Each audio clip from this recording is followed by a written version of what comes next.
Si tu as déjà eu ces boutons, alors tu sais à quel point c'est embarrassant. Ici, on va parler de ce que les verrues signifient réellement. On parlera de l'association des verrues au diabète et du syndrome des verrues métaboliques.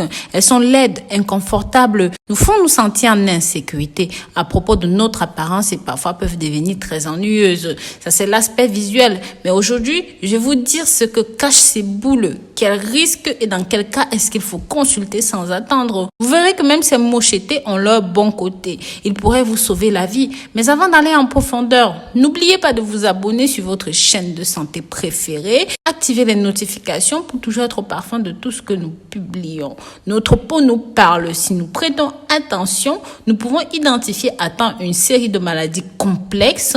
En effet, pour notre santé, cela pourrait indiquer des signes de début de maladies plus graves et qu'à ce stade, nous pouvons inverser le processus. La première chose que vous devez savoir, c'est qu'aucune verrue ne vaut une autre verrue. Elles ne sont pas toutes égales. Vous avez déjà réalisé que certaines verrues semblent plus molles ou même plus claires que d'autres. C'est parce que toutes les bosses ne sont pas des verrues. Vous êtes certainement demandé comment se forment les verrues. Nous savons généralement comment sont les verrues, les bosses rugueuses charnues aux aspects granulaires. Elles sont généralement de couleur de peau et certaines peuvent même avoir une couleur foncée. Les verrues de couleur noire sont bénignes, produites par des variétés de virus appelés papillomavirus. Il existe 150 types de papillomavirus différents et seulement quelques-unes peuvent être précurseurs de maladies comme le cancer et le reste ne présente généralement aucun risque pour la santé, peuvent se manifester de différentes manières avec des caractéristiques spécifiques et à des endroits bien établis. Les verrues les plus courantes sont plus fréquemment sur les mains, ils ont des bords bien définis et ce sont des verrues planes à surface irrégulière. En forme de palmier, autour des ongles, ce sont des manifestations d'une infection virale du papillomavirus humain. Lorsque cela se produit localement, dans les parties comme le coude, les mains, les pieds et les autres parties, il n'y a rien à craindre. Il y a un moyen très simple d'éradiquer cela en allant par exemple chez le dermatologue qui va vous enlever cela. Généralement, ça ne récidive pas. Bien sûr, il y a d'autres manières. Je vous invite à regarder sur ma page Facebook. Je vous avais parlé de l'ail et de la bougie. Comment mixer les deux pour enlever les verrues. Donc, il y a beaucoup d'autres solutions que j'ai proposées. Mais quand ils prolifèrent dans les régions génitales, cela pourrait indiquer une infection généralement plus sévère d'une souche du virus plus agressive qui peuvent augmenter les risques de souffrir de certains types de cancers, en particulier le cancer du col de l'utérus chez la femme, qui est le deuxième type de cancer le plus commun chez les femmes, en particulier dans les pays en voie de développement. Ne vous inquiétez pas, avec un examen chez votre médecin, vous pouvez effectuer un test simple pour déterminer la nature de votre verrue et vous faire très rapidement aider pour vous en débarrasser. Continuons avec un autre type de bosse qui est peut-être plus ignoré de tous et qui pourrait nous faire économiser des centaines d'euros par an en médicaments. Ce sont des petites excroissances composées de peau qui se caractérisent par une tige connue sous le nom de pédoncule. Contrairement aux verrues communes, celles-ci ont une surface plus légèrement lisse et peuvent prendre des formes individuelles de 2 à 10 mm, ont tendance à grossir progressivement et ne disparaissent pas spontanément. Ils ne produisent ni douleur ni autres symptômes, mais sont les causes fréquentes de consultation pour des raisons esthétiques ou même des effets de frottement avec les vêtements, les bijoux. Les macrocordons sont des lésions très communes. Plus de 40% des adultes de plus de 40 ans en sont victimes. Et cela augmente avec l'âge. Sachez que c'est pareil chez les hommes tout comme chez les femmes. Généralement se présente dans le cou, dans les régions inguinales, les zones de la cuisse, du périnée, les paupières, sous les bras. Sachez qu'elles ont été associées à des maladies comme la grossesse polype, le diabète, l'obésité, la dyslipidémie, l'artériosclérose et divers syndromes, y compris les syndromes ovariens polykystiques, métaboliques. Et ces petites bosses sont tout à fait inoffensives par elles-mêmes, représentant principalement un problème esthétique et parfois peuvent devenir irritantes.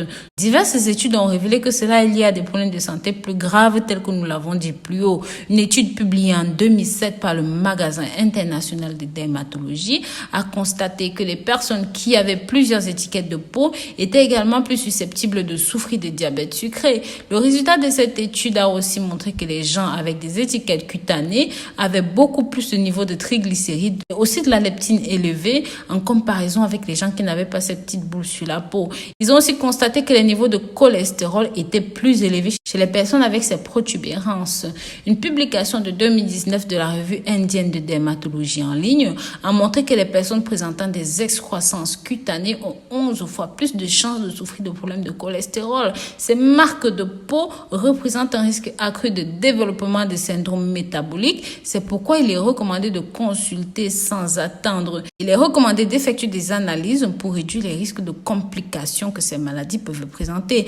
Ils ont également identifié que les gens avec de nombreuses étiquettes sur la peau présentent aussi un risque élevé de souffrir d'un autre genre de maladie chronique comme la maladie de Crohn, les polypes du côlon, ce qui peut augmenter les chances de contracter le cancer. Des scientifiques ont déterminé après une analyse microscopique de ces étiquettes de peau des résultats étonnants. Au moins 71% des balises de peau contiennent une information génétique du virus du papillome humain des souches 9 et 11 qui, bien qu'il ne soit pas associé au développement de cancer, montre que le HPV peut contribuer au développement non seulement des verrues communes, mais aussi des taches de la peau. Il n'est pas recommandé de les enlever, sinon ils ont tendance à se multiplier. Par ailleurs, s'ils démangent ou même encore nous brûlent ou nous grattent, alors il faut les enlever car ils peuvent saigner au contact d'autres micro-organismes et peuvent développer une infection cutanée qui peut être encore plus compliquée à traiter.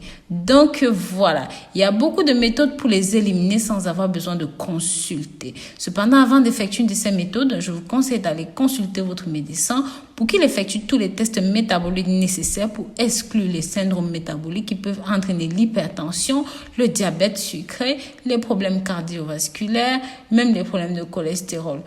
Quant aux solutions, en plus d'une modification des habitudes alimentaires et d'exercice physique, une alimentation équilibrée pour traiter le syndrome métabolique et la résistance à l'insuline. Votre médecin pourra recommander la suppression des balises cutanées par cryopathie, une technique qui consiste à geler la bosse avec l'azote. Vous pouvez également faire une ligature avec un fil chirurgical pour limiter la circulation du sang. Ainsi, la bosse tombera toute seule. Même à travers une ablation chirurgicale avec un scalpel ou avec un électrocoagulant, un appareil qui utilise l'énergie électrique pour brûler les verrues. La différence entre le faire à la maison et chez le docteur est que lorsque vous le faites chez le médecin, vous pouvez identifier et traiter les maladies possibles qui se cachent sous ces bosses et diminuer également les risques d'infection. Donc, comme vous avez pu le constater, ces bosses ne sont pas toutes mauvaises car ça peut être le signe d'une maladie métabolique précoce dont vous souffrez peut-être sans même vous en rendre compte. Aujourd'hui, au moins la moitié des personnes atteintes de diabète ne savent pas qu'elles l'ont. Malheureusement, beaucoup d'entre eux le découvrent lorsque les complications sont devenues aiguës et peuvent être un danger pour elles. Ces étiquettes de peau peuvent les aider à détecter le problème à temps et à corriger cela de manière saine.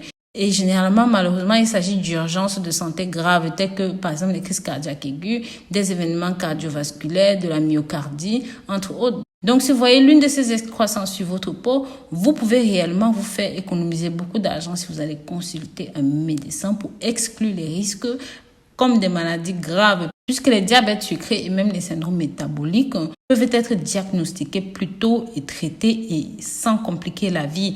Une alimentation régulière, saine et équilibrée en particulier limite les graisses, les glucides et vous améliore votre santé. Donc voilà, je vous dis à très bientôt pour de nouvelles vidéos. Partagez ceci si vous avez aimé, likez et commentez. Bisous bisous.